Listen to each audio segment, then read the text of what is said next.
Hello tout le monde! Un autre petit vidéo sur la santé. Cette fois-ci, je parle des déodorants. Plusieurs personnes me demandent qu'est-ce qu'il y a de bon et de moins bon dans les déodorants. Pourquoi on parle justement à quel point que les déodorants commerciaux ne sont pas l'idéal. Ces genres de petites affaires-là, en boîton. Plusieurs choses qu'il y a dedans, dans le fond, qui est vraiment néfaste pour la santé. Je vais en parler de quelques-uns. Je vais nommer premièrement le sel d'aluminium. S'il y a un sel d'aluminium dans votre déodorant, c'est la pire chose qu'il faut éviter. C'est quoi, ça le dit, du sel d'aluminium, c'est du métal. Le métal, qu'est-ce que ça fait? C'est ça bloque nos pores de peau. Ça nous empêche de transpirer. Donc, quelqu'un qui transpire dit « Ah, justement, mon déodorant est efficace, je ne transpire pas. » Mais ça bloque complètement les pores de peau. Donc, on a des choses qu'on se doit d'éliminer, entre autres des toxines. Les toxines qu'on élimine par la transpiration, le calcium, le sel, que si on en accumule trop, peut causer des dépôts calcaires et des sels aussi, des pierres aux reins. Donc, on veut pouvoir éliminer, on ne veut pas pouvoir bloquer. Il y a même certaines études qui suggèrent que le fait de bloquer au niveau de la transpiration, de bloquer nos pores de peau au niveau de nos ganglions, fait que ça pourrait causer le cancer du sein. Donc, on ne veut pas avoir d'aluminium dans notre déodorant, s'il vous plaît, donc très néfaste. Souvent aussi dans les déodorants, il va y avoir du parabène. Les parabènes, ça va faire quoi? Ça va permettre, eux autres, ils l'utilisent pour pouvoir avoir de la conservation, mais ça va permettre aussi de perturber notre système endocrinien. Il y a plusieurs perturbateurs endocriniens, donc ça va tout perturbateur en système endocrinien, ça veut dire nos hormones. Hormones, on parle de la thyroïde, on parle des ovaires, on parle du système reproducteur, on parle de la glycémie, donc plusieurs systèmes au niveau endocrinien. Les parabènes vont nuire à ça aussi. Quelque chose qu'il y a d'autre dans ces déodorants-là, souvent c'est du triclosan. Triclosan, qu'est-ce que c'est? C'est aussi un conservateur qu'ils vont utiliser dans le déodorant et c'est aussi un perturbateur endocrinien, comme je viens d'expliquer. Un autre perturbateur endocrinien, c'est le silicone.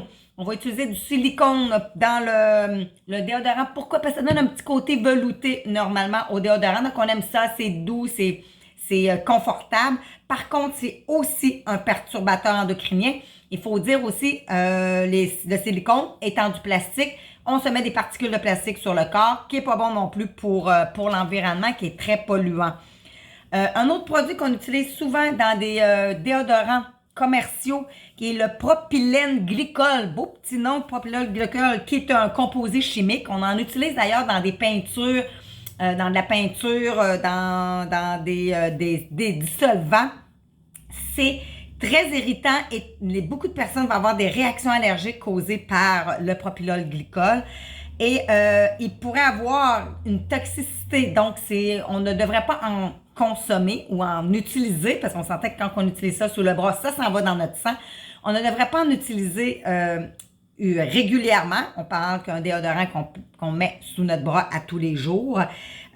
Toxicité potentielle au niveau, entre autres, des reins, du foie et de tout le système neurologique. Donc, utiliser du déodorant n'est pas l'idéal pour tous les jours. Donc, qu'est-ce qu'on veut?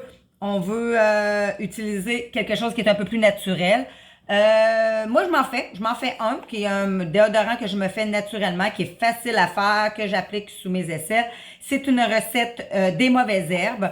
Il y a d'autres déodorants qui sont naturels. Comme je vous dis, ce qui est important, surtout la première étape, la première chose, d'éviter qu'il y ait du sel d'aluminium dans votre déodorant.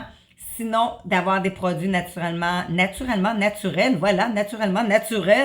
Et moi, j'utilise avec des huiles essentielles dedans. Du bicarbonate, je sais qu'il y a des gens qui vont réagir parce que des fois, c'est un petit peu irritant pour certaines personnes, le bicarbonate. Mais quand même, c'est mieux que les sels d'aluminium. Mais il y a d'autres recettes, il y a d'autres façons de faire que vous pouvez trouver peut-être sur Internet ou trouver dans votre magasin naturel et de pouvoir utiliser. Et autre point, naturellement, on parle d'éviter des déodorants commerciaux avec tous ces produits chimiques pour la santé de la femme et la santé en général. Donc voilà, si vous avez aimé cette vidéo, ben commentez. Si vous voulez d'autres sujets qui ça vous intéresse sur la santé, faites-moi savoir. Et je vais vous faire une autre vidéo prochainement. Et je vais vous faire une petite recette prochainement aussi de qu'est-ce que je fais comme recette de déodorant. Ça peut intéresser quelques personnes. Voilà, merci de m'avoir écouté. À une prochaine. Bye!